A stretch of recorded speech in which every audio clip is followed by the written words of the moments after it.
Hey guys, welcome back. We had a good Wednesday in the market. It's March 9th. SPY had a big rebound today. We're gonna talk about not that. We're gonna talk about GameStop, and holy crap. Sub up, like up, comment down. Happy money sticks around.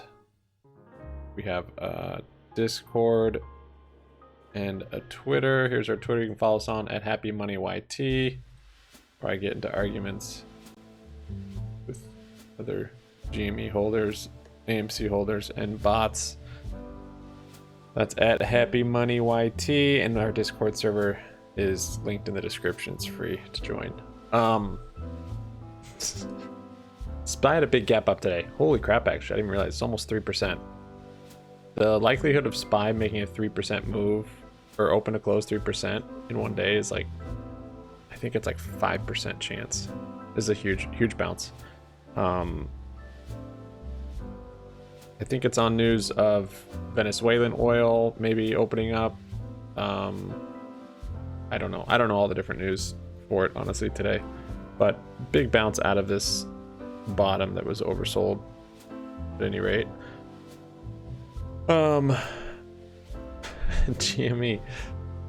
It's freaking crazy, actually. So on the hourly chart here, if you haven't watched yesterday's video, you should. I'm not going to go over what it did yesterday in yesterday's video. I'll briefly highlight it, but yeah, so at one point I thought we were getting an RSI divergence here on the hourly, but it actually isn't. This candle is 0.01 higher than this candle. I had to even look up on TradingView to find it.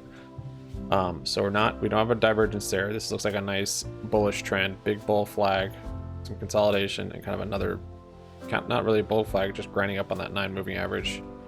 Bullish MACD, higher RSIs. It's looking good. Daily, yes, we have a red under the 9. We have a bearish MACD. You have these two dojied candles, which is very funny to me because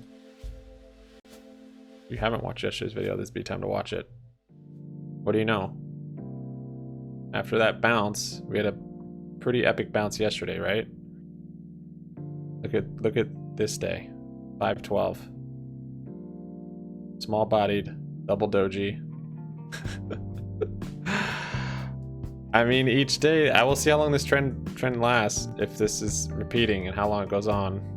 But today, if we had a huge bodied candle, I'd still think maybe we're in this pattern, but I'd be like, well, it's not repeating it that closely because we didn't. But today literally is repeating this candle also. This will be close to the third day. I mean, this one isn't exactly the same as this one. The move down on that one's very similar. The move up on this one's very similar. And even today is very similar, and that's just a little step up. It's a gap up, and then look, it's even red right now. We'll see what it closes. 45 minutes left. This was a red candle too on this day. So this is why I titled my other video 166% in the next, or soon on GME. It somewhere in that area if we're repeating this move.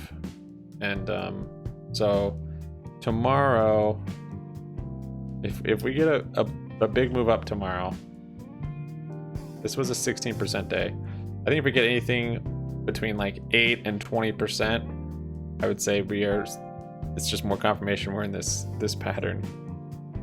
And then we'll just look for the next day and see if it's like another little consolidation doji day.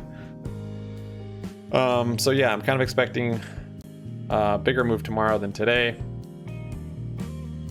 Yeah. So basically at this rate though, that would put earnings right about here, which is actually funny. I've not even thought about that. Earnings could be bullish. It could rip. Oftentimes they short it after earnings. However, this earnings, GameStop didn't announce when they were going to announce earnings until now, just 2 weeks prior. Typically, I think it's like a month prior. And the estimated earnings, just because of historical earnings for the Q4, is usually around the end of the month. I think the estimated earnings was like 21st through 25th, somewhere in that range. Maybe not even the 21st. Yeah, somewhere in that week, or maybe all the way up to even maybe the 31st. And they've even done it in April before, but they announced yesterday it's for the 17th. So that's just next week, next Thursday. So they moved it up, which is also bullish. Oftentimes when they have earnings sooner than anticipated, it's good earnings. And if it's honestly in this type of time frame, maybe it is just kind of a consolidation after earnings before we finish the cycle and the pinch, or potentially the squeeze if there's NFT marketplace release and big money going in. So I'm pretty hopeful. I'm excited just to see if this keeps playing out more than anything. If this plays out, my options for this week will probably be screwed because this won't be a big enough move tomorrow. It might be able to cut some losses. But I actually today opened up one more option. I scraped the bottom of the barrel to get another option for beginning of April, because if this plays out, the time frame this is, if it takes this long, you would need April 1st. This is 19 trading days. So from where we are now, the end of March won't cover it. But I'm hopeful that it's going to be faster than this and higher, and of course into a squeeze and not another pinch cycle. But yeah. Yeah, and then this also just, this looks just like another trough now. This is the second day confirming that this was the retest, the 2 or 3 day down, retest of the low, but a higher low, just like here. Retest the low, but as a higher low. This was after a 2 or 3 day down move. This was a big down right here too. Same here, 2 day down move, test of a low, higher low. This one was a little more spread out, but it was a big down day, and that's what the day I thought was our big down day. And then this low is higher than this low, so a retest of a low, a little higher. And now I think today is this day, and tomorrow might be this day, and on we go down the magical yellow brick road. Okay. SPY 3.05%. And look at this, just look at how that's setting up. That's crazy. That is crazy. Someone in chat was talking about RSI divergence, and it's not a way I normally look at it on this time frame, but there is a divergence from all of these days to these days. I guess maybe on the weekly you'd see it. No, it's better on the daily. Typically I do it with one peak to another peak. He was looking at all these peaks are lower than all these peaks, and then the price was higher here than here, so a divergence in that way. I don't have a track record of looking at it on that kind of time frame with a longer scale, so I'm not sure how it plays out. That is a divergence, but divergences don't always work. That being said, I don't have enough experience with looking at it like this to know, okay, that's a definite divergence, and that would mean we're going down. So I have too much confirmation bias basically and conviction that this is the trough move before a pinch, just based on everything I've shown you in this video, as well as videos for like the last 6 months. So if we started, I guess, to kill that thought that we are going to rip up, we would have to start breaking new lows. We start breaking new lows down here, then potentially this isn't a trough, this isn't a cycle, and all bets are off, especially if we just break new lows. Even if we consolidate pretty heavy at this 100 level, then I'd have to reassess then also. But at this rate, I think we'll probably have a big move up. Probably tomorrow, maybe the next day, but I think probably by end of week we might be around that 120, maybe higher. If we're repeating that, and this is only based on this price action back here, because this move, the end of this, the next few days after this little consolidation doji candle thing, it was back at the highs from before, you see. So that would put GME, well, actually maybe it'd be even higher. We'll see, man. Because this trough was higher and it was different. No, that would be that resistance. So I don't know. I'm expecting, or I'm hopeful and anticipating a move up. Because that's actually not even as, or no, that is okay. So that'd be the peak of the trough. So yeah, that's why I was saying that.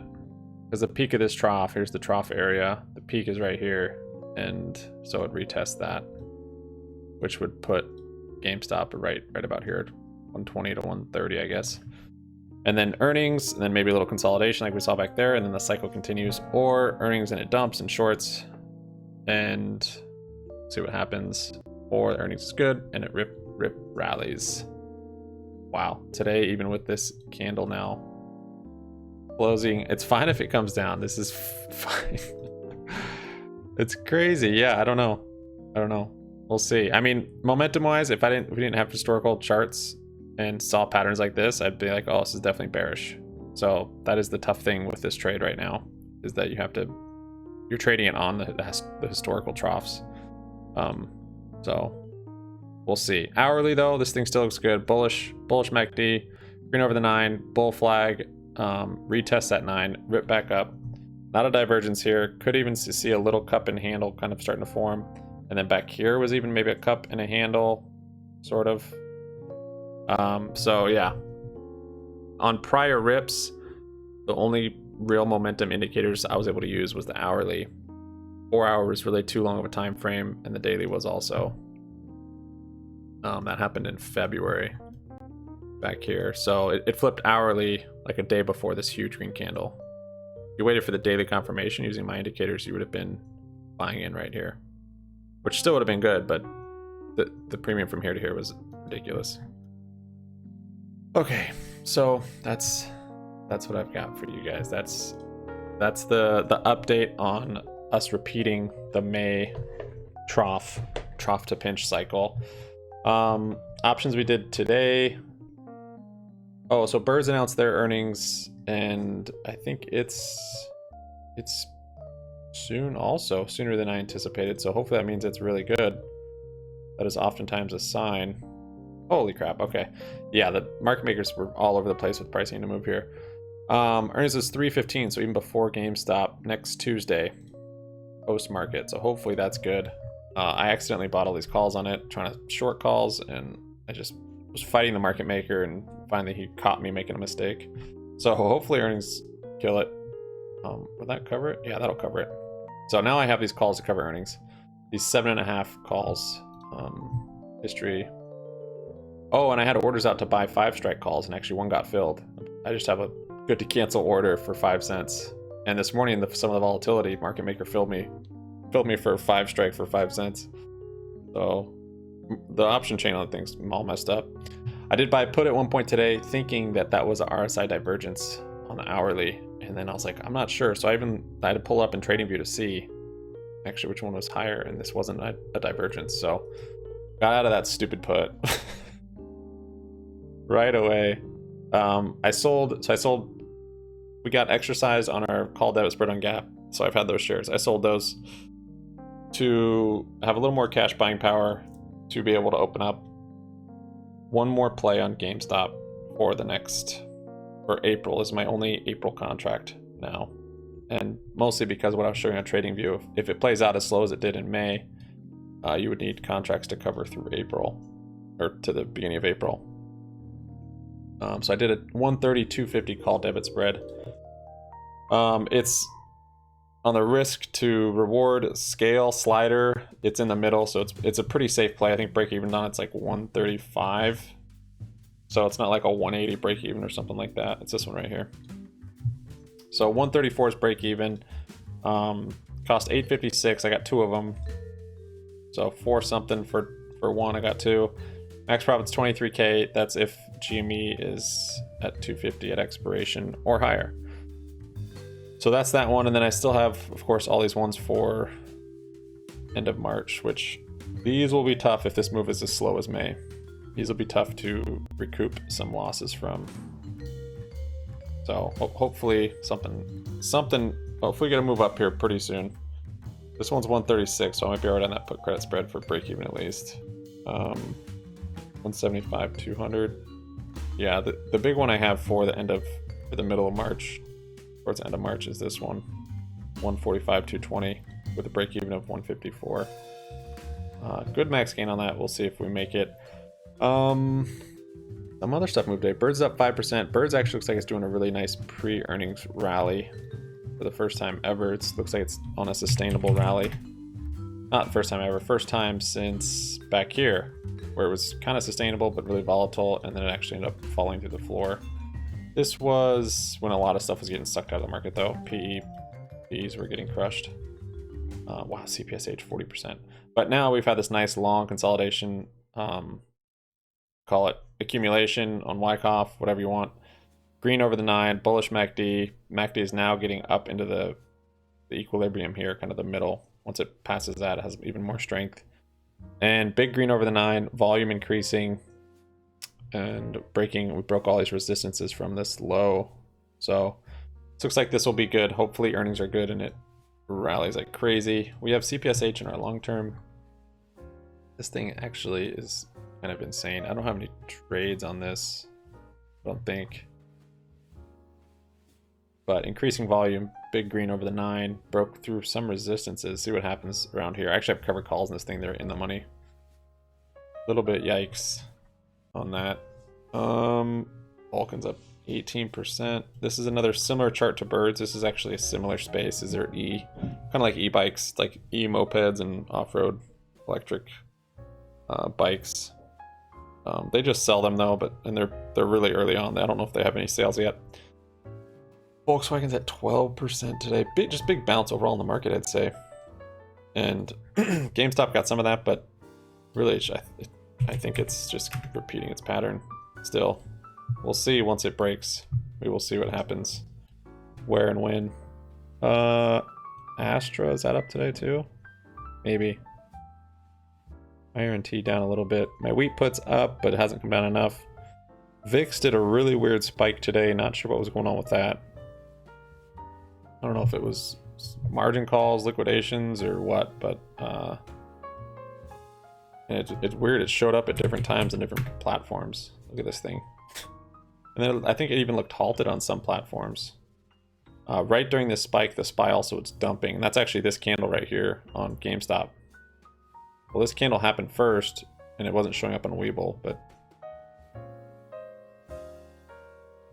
Oh, never mind, it was this one right here, 1305. Yeah, look at that, isn't that weird? So, weird stuff's going on behind the Wizard of Oz curtain here, and I think we're going to see the Puppet Master soon. Thanks for watching, guys. We'll see you on Discord. Peace out.